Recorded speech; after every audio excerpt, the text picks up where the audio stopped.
Hey, what's up YouTube? King James here, back with another AR video. Now, it's an AR meta this season, so we're using a lot of ARs. Not that snipers are gone, but we're all carrying ARs or SMGs and snipers. They seem to be the sort of meta guns that we're using right now. And the C58, which I've already reviewed, well, it's been changed a little bit. They've nerfed the recoil on it, they've changed how the gun handles, and they've, made some changes with the reloaded change. So I wanted to come back and revisit the gun, and then inevitably, I think I'm going to take all my AR reviews and do a which is the best AR in Warzone for Season 4, which will come up pretty soon. But for right now, let's talk about the C58. And I've done some research on it again. I've played with it again and tried it out to see if it's, is it as viable and good as it was when it first came out? And I've got that for you right now.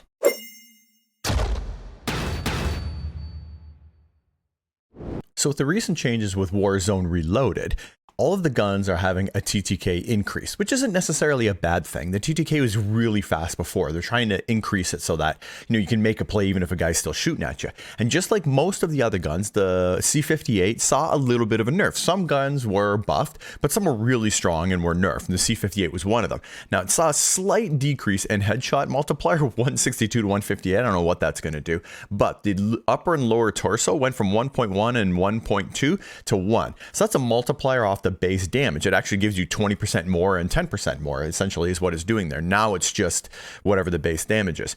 However, the maximum damage range was increased by 8%. So that's sort of interesting. That's actually a buff in range for the gun. So the damage drop off from the first level is still going to be longer and it'll be higher. So even if a guy's slightly further away, it'll do a bit more damage. So that's good. And the recoil was increased slightly.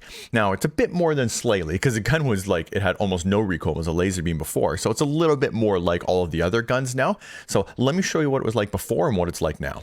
So let me play you the recoil testing from my original C58 video, and then I'll show you what it's like today. So I'll hide my camera and I'll play this.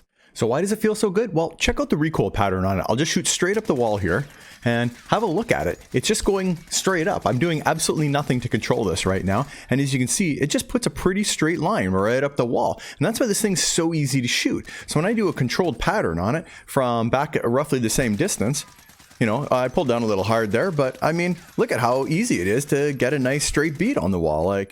All right, and here's what it's like today. So if you can see, I'm just going to shoot straight up the wall right here. And now it's over double the height on the overall recoil. But as you can see, it's still a really straight line. And when I do a controlled shot, to be honest, it doesn't really feel a whole lot different than what it was like before. Maybe I got to pull down a little harder, but all they did was increase the vertical recoil. They really didn't change anything on the horizontal. And getting a nice bead is still just as easy as it was before. So it's all well and good with testing, but what does it actually feel like when you're playing? And here it is from before the nerf when I was using the gun. As you can see, I'm shooting across and there's very little reticle shake and it moves pretty easy. Here it is after the nerf. And well, I mean, I can't really tell if it looks any different at all. And I put the two side by side because I couldn't tell. I slowed it down and I watched it and I don't know. I mean, I dipped it a little bit there, but it really doesn't look all that different to me. I mean, let's watch it again. I'll just restart it right here. I'll just press play. I don't know, does this look like more recoil than here? I mean, if it's just a matter of controlling the horizontal and vertical recoil, that's the only difference. You saw how easy I did it when I was testing the recoil. I mean, right here, it doesn't really look like it's any harder to do. So, I mean, if they nerfed it, it's so minor, it's going to be easy to control, especially if you practice it. So if they nerf the damage on this thing, to be honest, I can't really feel where. It still hits just as hard as I feel like it always did. I know they're trying to increase the time to kill by 100 milliseconds or so. I mean, when you're actually playing the game, I'm not sure when I'm shooting at guys, I can really feel it. I don't feel like I go down quite as fast with some guns when I'm being shot at, but, when I'm shooting at guys, I still feel like this gun's just as powerful and just as strong. And, I mean, I can tell the recoil difference a tiny bit, but all it is just a matter of pulling down on the stick. And that's the thing about practicing recoil and knowing how recoil on a gun works, which is why I try and always show it in my videos, because when you master the recoil, the gun really rewards you. If you haven't got the recoil mastered on a gun, especially one with low RPM like this gun, where it's a bit of a higher skill gun, it's got a bit more recoil, it hits harder but shoots slower, you really have to master the recoil. And once you do, man, the rewards from using a gun like this are really high because it hits really hard and you can really knock guys down. Look at this poor guy running and then just, smoke him right there. That's the thing. So I'm carrying the C58 with the Mac 10. I've really been liking the Mac 10 lately. It's really been working for me. And I just did a new video on it, which I'm going to link right up here if you want to check that out. But right now we're talking about the C58. And let me show you my loadout. But just before I jump into that, I want to say thank you to everybody who's recently subbed to the channel and is here watching my videos. I really appreciate all that love and support. So thank you guys. And if you haven't subbed to the channel, consider subscribing because it really does help small content creators like myself. All right, let me show you my build. So this is just the standard C58. I'm not using a blueprint, and I have the dark matter camo on it. So for the muzzle, I'm using the agency suppressor. So for your long range guns, and even your short range guns now, which was recently pointed out to me, the regular suppressor, they nerf the damage a tiny bit on it, which I guess sort of makes sense because it doesn't have an ADS penalty like this one does. But for a longer range gun, an ADS penalty doesn't really hurt you all that much because it's not really like you're in a close range fight where ADS is going to make or break getting it down on a guy. But it's got sound suppression, vertical recoil control, bullet velocity, and effective damage range.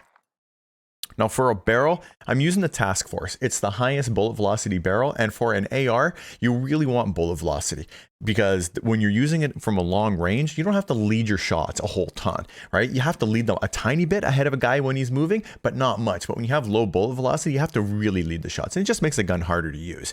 Plus, you get horizontal recoil control, effective damage range, and more vertical recoil control. So for the optic, I generally run the Axial Arms 3X, although the Royal and Cross 4X is really becoming popular, especially if you like to shoot your AR over even longer ranges and you're not carrying a sniper. If this is really a long range gun for you, give this a try. The extra 1X, it actually does make a difference. It doesn't sound like a lot, but it is.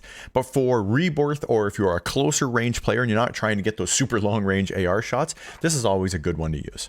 And for ammunition, of course, I'm going to be running the Stenag 55 round drum. You want as many bullets as you can get on your long range gun.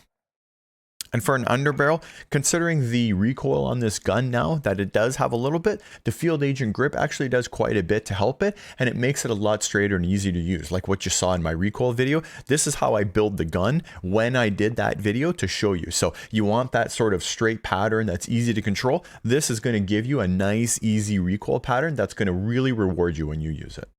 Alright guys, give me your thoughts in the comment section down below. Let me know what you're using, if you're using the C58 in the same way, or if you're using some slightly different attachments. Let me know if you're using the Royal and Cross 4X as well. I know it's become popular, and I'm trying to figure out how guys are using it. I've used it a little bit, but I'm not totally sure when and how. So if you're using it and have a bunch of success with it, also let me know. I got a couple more videos coming out. I'm going to do the GRAW pretty soon, and I'm doing the Cold War MP5 and the Modern Warfare MP5, which wasn't nerfed at all. So it's actually become a pretty meta gun now. So I'm going to try the two of those out back to back and see how that goes. So I'll have that for you pretty soon.